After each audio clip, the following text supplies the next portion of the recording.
नमस्कार, मी राजश्री किचनमध्ये तुमच्या सर्वांचं खूप मनापासून स्वागत आहे।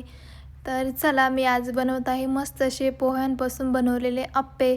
तर मी ते एका भांड्यामध्ये 1 वाटी पोहे घेतले, ते स्वच्छ पाण्याने असे धुवून काढले आणि त्याच पोह्यांमध्ये 1 वाटी रवा टाकून अर्धी वाटी दही टाकून मस्त असं मिक्स करून घेते सर्व। त्यानंतर त्यामध्येच थोडं पाणी घालून छान असं बॅटर बनवून घेते मी आता। आणि हे बॅटर आपल्याला 10 ते 15 मिनिटासाठी तसंच बाजूला ठेवायचं आहे। त्यानंतर मी इथे टोमॅटो, कांदा, शिमला मिर्च आणि हिरवी मिर्च घेतली आहे आणि छान अशी बारीक पण कट करून घेतली ती। आणि आपण जे मिश्रण 10 ते 15 मिनिटासाठी बाजूला ठेवलेलं होतं त्या मिश्रणामध्ये थोडंसं मीठ टाकून आणि चवीनुसार सोडा किंवा विनो तुम्ही वापरू शकता, सर्व मिक्स करून घ्यायचं। आणि आपण चिरलेल्या ज्या भाज्या होत्या त्या पण मी आता ह्या बॅटरमध्ये घालून घेते। सर्व भाज्या घालून घेतल्या आणि छान अशा मिक्स करून घेतल्या त्या बॅटरमध्ये।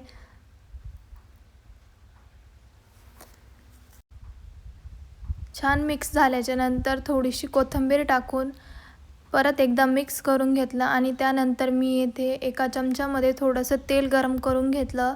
जिरा आणि मोहरी, कढीपत्ता टाकून छान अशी फोडणी दिली आणि त्या बॅटरमध्ये परत ते घालून घेतलं आणि सर्व मिक्स करून घेतलं। त्यानंतर इथे मी गॅसवरती एक अप्प्याचं भांडं आहे ते गरम करण्यासाठी ठेवलं आणि त्यामध्ये थोडंसं तेल टाकून घेतलं। आणि आता इथे मी जे बॅटर बनवलेलं होतं आपण ते सर्व बॅटर मी त्या अप्पे पात्रामध्ये घालून घेते। हे अप्पे तुम्ही लहान मुलांना पण करून देऊ शकता, खूप छान होता। लहान मुलांसाठी तर एकदम भारी आहे। छान असे ते अप्पे पात्रामध्ये मी हे सर्व बॅटर घालून घेते आणि हे बघा छान असे अप्पे बनून झाले। एका साईडनी पूर्ण असे झाले। मी आता पूर्ण पलटून देते हे एक साईड आणि परत झाकून ठेवणार आहे।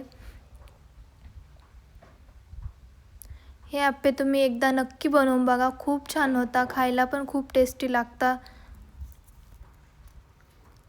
परत मी एक साईड झाकून ठेवलं आणि हे बघा किती छान असे आपले अप्पे बनवून तयार आहे पोह्यांचे। तर मी आता हे अप्पे बनवून तयार झाले। मी आता एका डिशमध्ये सर्व अप्पे काढून घेते। हे बघा किती छान असे अप्पे बनवून तयार झाले। केचप सोबत किंवा कुठल्याही चटणी सोबत खाऊ शकता। बाय।